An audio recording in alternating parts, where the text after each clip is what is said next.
Hello, everyone. Welcome to the return of Bronson's Soapbox. I hope you've had a great start to your new year. I am back from vacation, TGA vacation, feeling rested and ready to go. So today I want to talk to you about multiplayer-only games. Over the past week or so, I've been playing a lot of MMORPGs, shared world games, things of that nature. Final Fantasy XIV, Destiny, stuff like that. And it got me thinking about multiplayer-only games in general. The good, the bad, the ugly. And I kind of wanted to discuss how this is a trend becoming more popular in the industry, and how it can be a good thing, and how it can be a bad thing in other ways. So, I'll talk about the good first. The good, it means that they can focus on the developers can focus on making a fine-tuned, well-made, fun experience and not have to worry about creating a campaign. They can just focus on balancing the multiplayer, making it more fun, making it more accessible. A perfect example of this is I was in the Overwatch beta. That's a multiplayer-only game. It looks super awesome. Another advantage of it is they might be able to lower the cost of the game or put more content in it. A perfect example of this is I love the Halo games, but they never seem to have enough maps. It'd be really cool if a developer that made a game similar to Halo decided, hey, we're only going to focus on making multiplayer, and because of this, our resources that would normally go into creating a single player will go to making more maps or more, weapons, or doing something along those lines. And also, the free-to-play market has definitely shown this with games like Heroes and League, and several MMOs. It means games can be cheaper or free, and you pay for stuff in it like skins. I don't know. Those are some really big advantages I see to making a game where you just design the multiplayer. The bad part, though, is what seems to be happening more often than not, is the problem. For every Overwatch, for every Dota 2, there is a Destiny or a Star Wars Battlefront or several games of that type.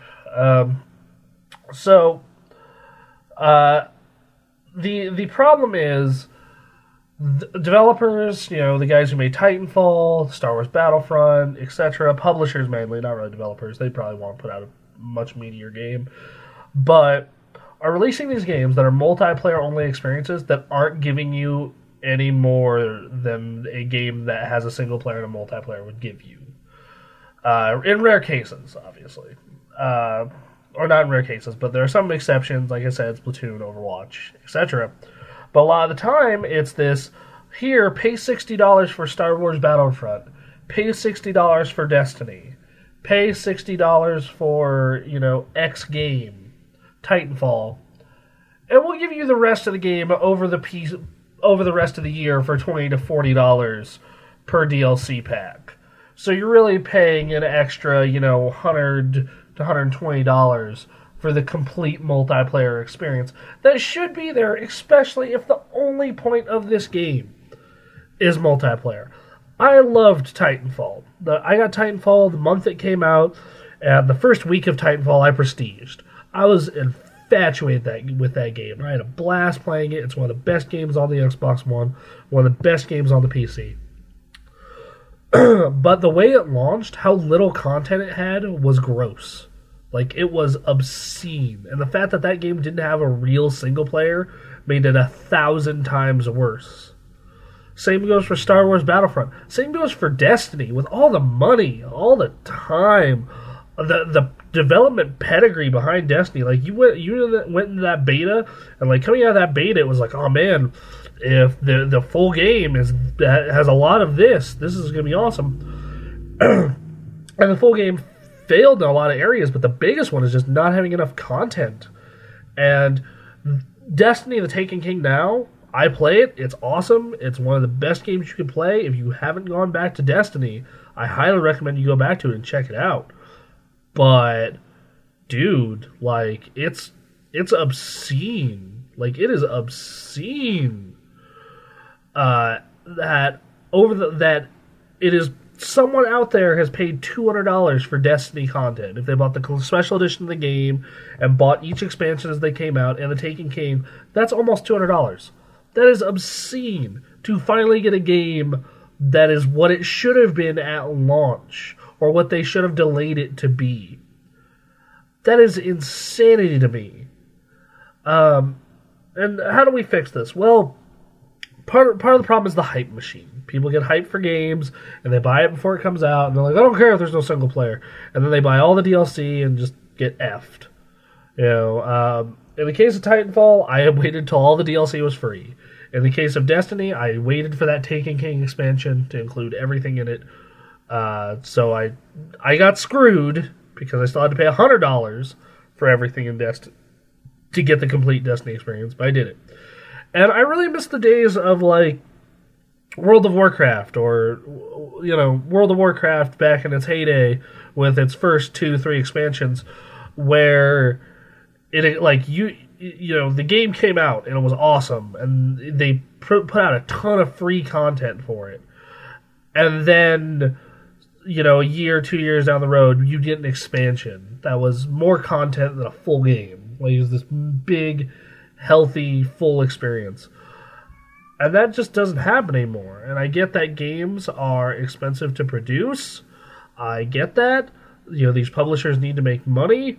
And the AAA industry is probably as weak as it's ever been, from the standpoint of, like, more and more big fish are, what's happening is like I said, the middle tier is falling out of the game industry. And last year that couldn't be any more true. Several middle-tier games just got completely ignored for Batman, The Witcher, etc. Occasionally, something like Bloodborne will stick out, but most of the time it's just AAA, AAA, AAA, or indie. And, like I said, I don't think a multiplayer-only experience is bad. I think they just need to do something where it has a lot of meaningful content to replace that single-player. Actually, an example no one talks about is Splatoon. Splatoon was a game that was really good last year, but lacked content. It only had, like, 6 maps at launch and limited modes. Now Splatoon has, like, 22 maps, 20 maps, something like that. Like, 8 modes. Like, it's this really fleshed out game. And all that was free. If you are playing Splatoon, you have not had to pay for DLC at all. And that's exactly how it should be. And Splatoon has a single player! Splatoon has a goddamn single player! But, like, Splatoon, if they would have done the multiplayer-only thing and put out all this free old DLC, that would have been fine. Because that is good enough. Anyway, everyone, I'll be back next week talking about something. I don't know, video games, probably. Please follow us on Twitter at TheGamerAccess, twitch.tv/TheGamerAccess. There's a donate button on that Twitch page. Donate. It helps us pay for things like capture cards and games that you want to see us play, and gets us out to things like E3 and PAX and, things of that nature. Anyway, please check out all other shows, and I'll see you next week.